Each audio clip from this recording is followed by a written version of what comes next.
myself. I'm not in competition with anybody. I have my own platform. I do my own thing. YouTube is a side thing for me. Not looking for subs and tons of views because that's not where I make a living.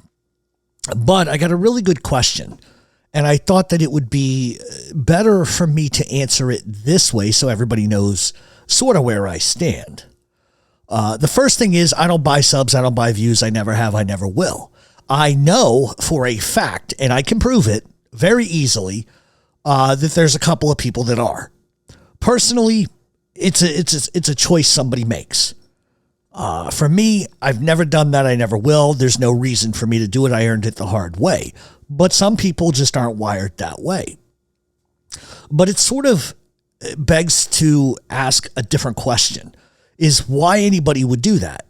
Well, the reason why somebody would do that is they want to inflate how good their show is or how popular their show is. But if you look at the comments versus the views, when those don't add up, that's the first sign.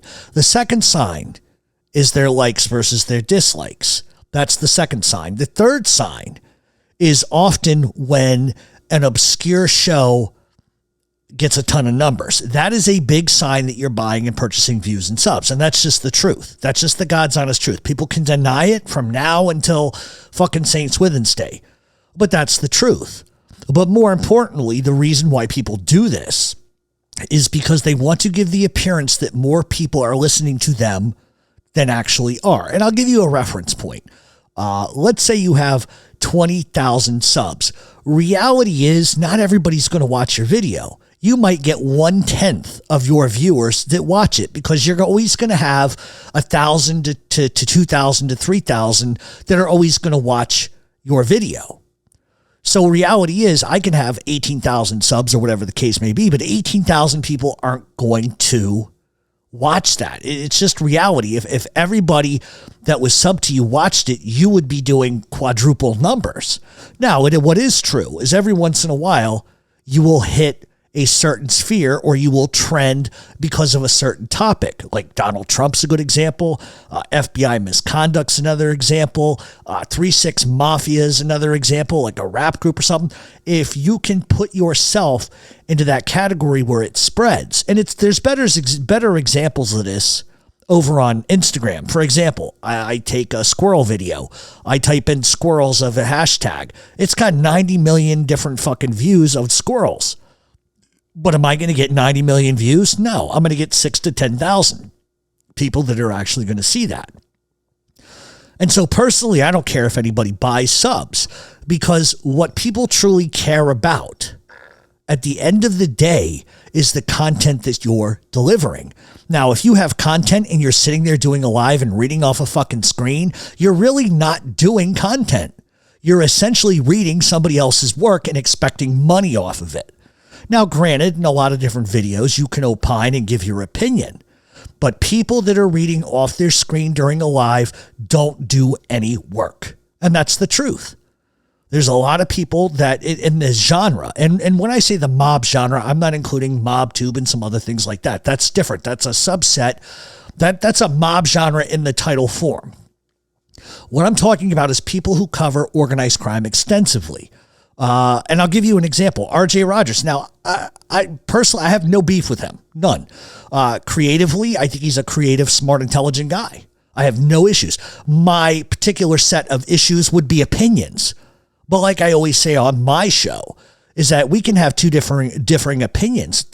Because at the end of the day, opinions don't really matter. He has his perspective, I have mine. And that's okay. You can disagree. And that's what makes the banter very interesting. Because you get, his personal feelings on an issue. I have mine. And then you can meet somewhere in the middle.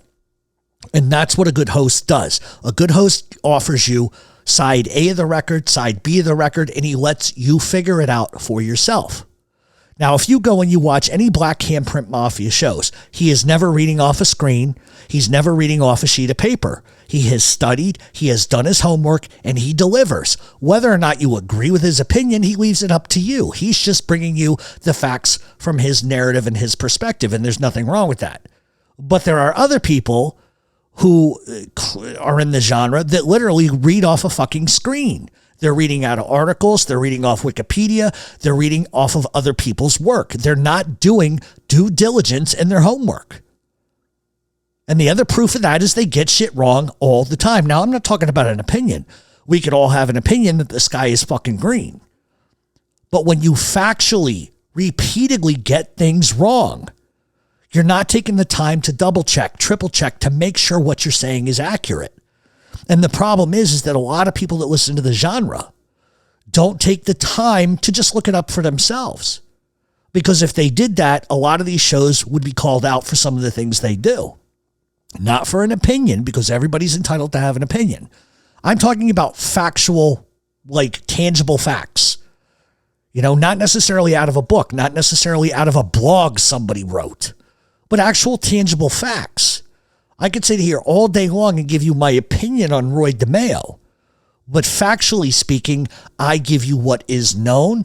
I give you my opinion of it, but at the end of the day, what I think doesn't fucking matter. It's up to you because you are the people that are taking this in. So anybody that sits there on a live or a pre-recorded show and is reading an article verbatim off the internet don't know what they're talking about. They're taking someone else's word for that. And one of the arguments I make for books all the time is, are books accurate? Yes, of course they are. But one of the problems you have with books is the author always has a narrative. And to get to the truth of it, you have to bypass the opinion and look for the cold hard facts. And I'll give you a good example of this. There is a book called Gotti's Boys, written by Anthony DiStefano. One of the most inept, biased books I've ever read. Now, factually speaking, was he correct about Sal Ruggiero and Angela Ruggiero? 100%. He got a lot of stuff very accurately close. But then there's a lot of things that came from informants' mouths that are not accurate. And we know they're not accurate because we can look at court transcripts. And the court transcripts tell you a different story. And listen, it's not rocket science. I hear a lot of people out there saying, well, if it wasn't for rats, we'd never know anything about the Mafia. And that's not entirely true. There is some truth to that, however. I'm not going to be like the old medicine man in the 1920s that was selling an elixir that would fucking fix a problem that we all know really wouldn't. But there is some factual truth to that. But if you're unwilling to do your research and you're willing to go on your shows and you're willing to say things that are inaccurate, not true, and cannot be proven, then what are you really doing? And that's my question that I have. It's not about me being right. It's about what I do, I take seriously. I make a living at doing this. Not everybody can make a living doing this. So there's due diligence in telling someone, by the way, this is what's been said by people. So anytime you say that, it should be taken with a grain of salt. Because in reality, that's gossip. That's not factual. So what I try to do on my show, which makes me a little different, is I'll tell you straight up if it's my opinion. I'll say, well, you know what I think, and this is what I base it on. But I'm never going to tell you this is a fact unless I have a sheet of paper that glowingly shows that it's proven. So a part of the issue that I have is some of the ones that are continuing to just say the most ludicrous shit that isn't even accurate, and I don't know where they're getting it from, are also the ones that are buying views and subs. And those are just facts. Whether they like it or not, those are just facts. They're fooling themselves into thinking they have a successful show when in reality they actually don't. Watch time, algorithms, count numbers, subscribers, daily views, watch time. I've said they predicate nothing. They predicate nothing. Yes, it shows a certain standard. I'm not going to disagree. But if that is your soul, because I see a bunch of people, and it's not just this genre, because I'm involved in another genre now where they do the same thing. It's what the people are saying that counts. It's you getting information right that counts. Because if you're getting stuff repeatedly wrong and you're just making it up on the go, and you're not taking the time to double check and triple check your sources, then really what are you doing? Are you reading a paragraph from a book and saying it so because an author said so? Or are you going to take the time and actually research the shit? Because that's what counts. That's truly what counts. Anything you do in life, even if your gimmick is like yelling at people, Bring receipts. Show proof. Explain to your audience where they can find it. People that do that are at least giving their audience an outlet to understand where they're coming from and saying, this is my opinion. You don't have to agree with me, but here's the factual proof to back that up. You shouldn't be in the mob genre if you don't know what you're talking about. And I'll tell you why. And it's very simple. Because you are leading people astray to believe something that is not true. And sometimes, let's be honest, in this genre, you have to say unflattering things about people. Because we are talking about criminals. Not every criminal in the world is a good guy. But not every bad criminal is a horrible one either. There is good and bad people and bad and good people. But if you're covering the history of it, you just got to look at all the fucking parameters of that. But if you're not going to do the research and you're going to sit there and read a fucking article online, you are not a mob genre expert. You are just regurgitating someone else's work and expecting to get paid for it. Your opinion is fine. Because we all insert our opinions. Half of what I do is my opinion. But I always look at court cases. I always give you both sides of the coin. And when I'm wrong, I tell you I'm wrong. But that's one of the things that aggravates me. And I'll tell you why. Because I love the genre. This is how I make a living. And I think a lot of people misinterpret what I say as, well, he's got an ego and he's only got 18,000 subs or whatever the case may be. But that's not it. It's I take pride in what I do. I try to make sure that I get it exactly right. And when I don't, I'm like, you know what? I straight up either don't know, wasn't there, wasn't involved, or this is the closest I can get you from 5, 10, 15 different sources. But it's doing your due diligence. There has been so much stuff I've heard about gangsters from the old days that people get wrong. Because they hear about it or they click an article that they see online and it's not accurate. There's a huge difference. And this is why I always say read indictments. Because indictments are going to give you the key to everything. Indictments are going to lay out what they got, where they got it from, who the players are involved. And that's when your research begins. Now you start looking in all corners of the earth for what is true and what isn't. You'll never hear me ever say, just because you don't believe it doesn't make it real. Court documents just don't lie. They just don't. They outline a case very particularly. And if anybody's ever looked at an indictment, particularly a big indictment, the government always cites, these are the crimes, this is when it took place, these are the people. Obviously, they block out the informants' names. And so from my perspective, it brings up a secondary question. And the secondary question is, do informants lie? And I will answer that honestly, yes. Anybody that tells you they don't lie is oblivious to the way organized crime works, and they're oblivious to the justice system. It's amazing to me that I hear people say, well, informants don't lie, they tell the truth. Where is the... what's the word I'm looking for? What is on the table for them to tell the truth? Well, you're going to say, well, they're getting a get out of jail free card. You're right. They are. In many cases, they are. Did you know that they get oftentimes anywhere from 10 to 25% of all houses seized in an asset forfeiture in a RICO case? That's right. They get prizes. So if you rat out Jimmy the Woman, and Jimmy the Woman's got a $2 million house, hey, you can take 25% of that because he can't prove where the income came from. Therefore, the RICO statutes are going to seize the house, saying that that house came from where? From criminal assets. So not only are they getting six figures oftentimes in special favors like plastic surgery, but they're also getting proceeds of anything that the FBI can confiscate in the process. And so the question is going to become, well, no, they decided that their life of crime was over. Their life of crime was over. Well, it's only over because they got caught. It's only over because they got caught. Because I'm going to tell you the secret. No informant gets up on a Tuesday morning and says, Jesus Christ, I whacked 15 guys. How do I live with myself? Oh, God, Jesus, what do I do? They put their fucking clothes on. They walk down to the fucking local FBI office or the fucking cop station and turn themselves in and just say, listen, this is everything I've done, and then volunteer nothing about anybody else. Because it's bullshit. They never do that. And it's always after they got arrested. It's always after they got arrested. But they know, and much of this is at the government's expense, but they know that they got an ace of spades in their back pocket.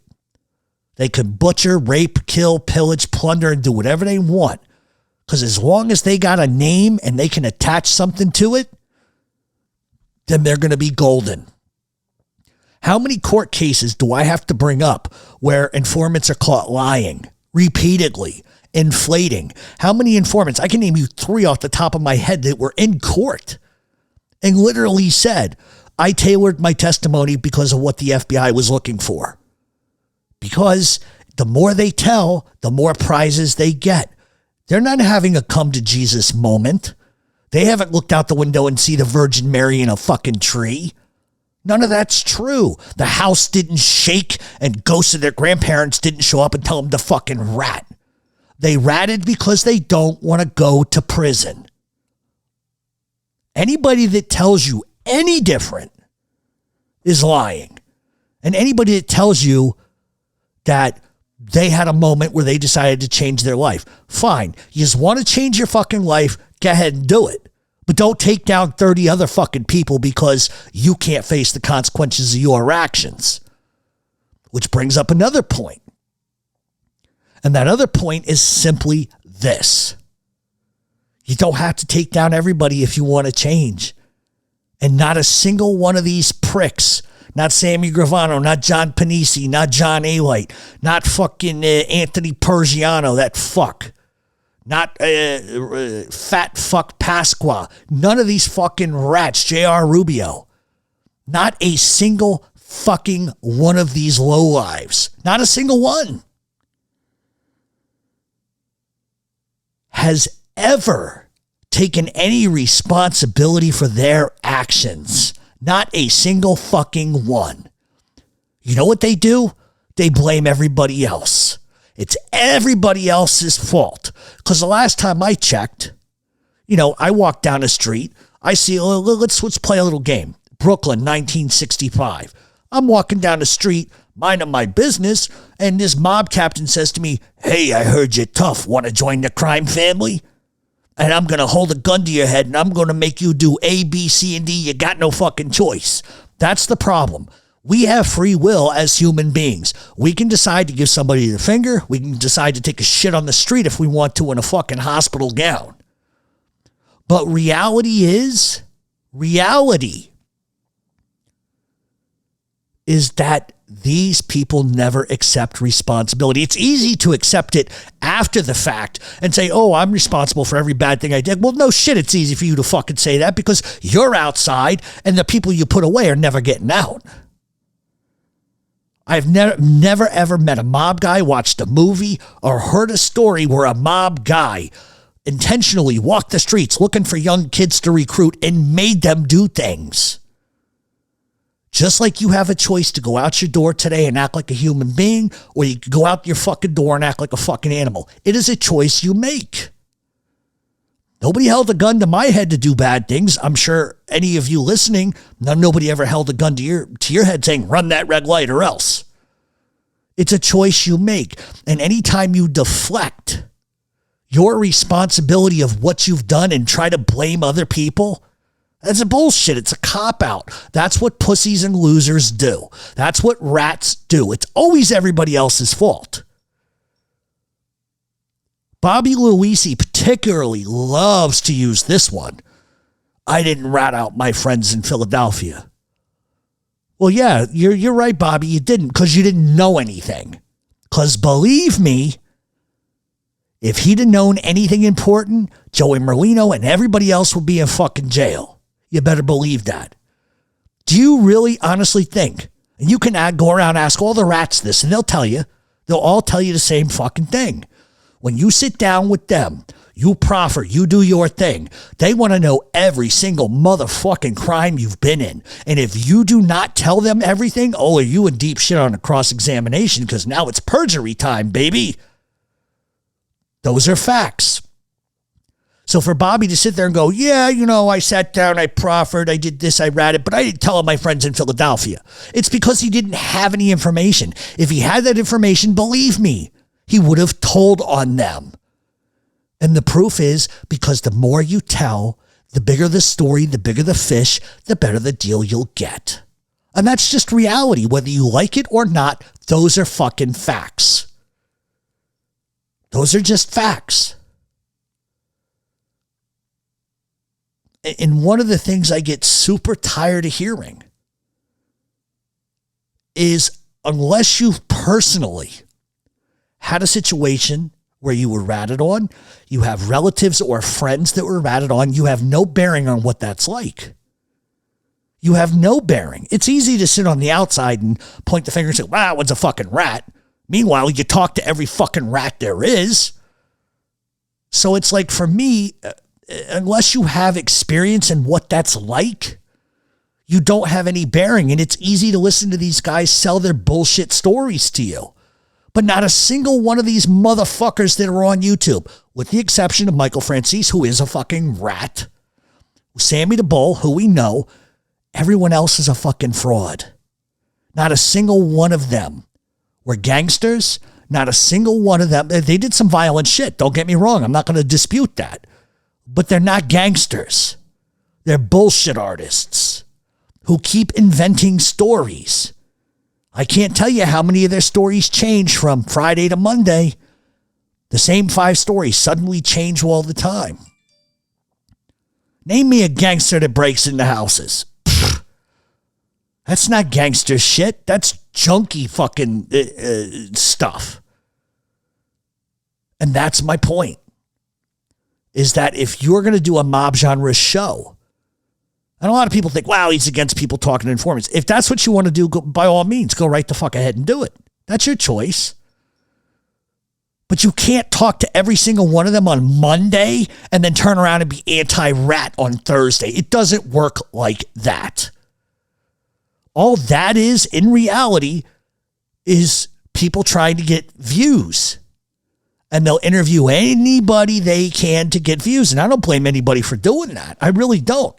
But don't say you're fucking anti-rat when you talk to every single one of these motherfuckers behind the fucking scenes.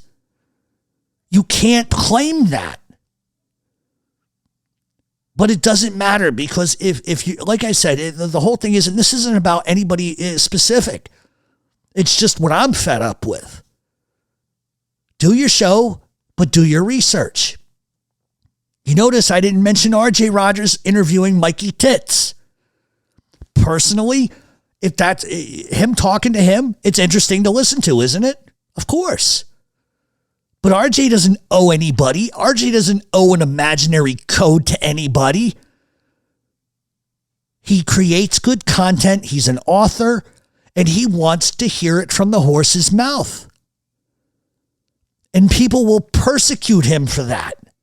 Oh, how could he have that piece of shit on his show? Because he can. He made the choice to, but he doesn't owe an imaginary mafia any code or silence or nothing like that. He doesn't owe anybody anything. He does content. He's not a gangster. He's not in the streets. But some people, I don't get it. If you want to interview people, interview them. But you're doing yourself a disservice when you don't question them on tough things. Because every single one of them, in some fashion or form, some things that they say can be refuted very easily.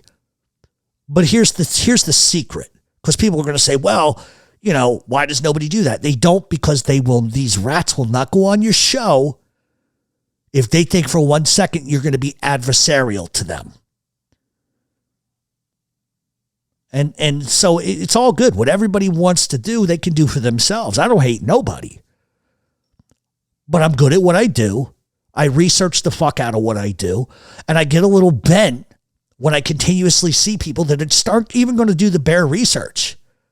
Know what you're talking about or find something else to do. Being entertaining is great. I think there's a lot of people on YouTube that are completely entertaining.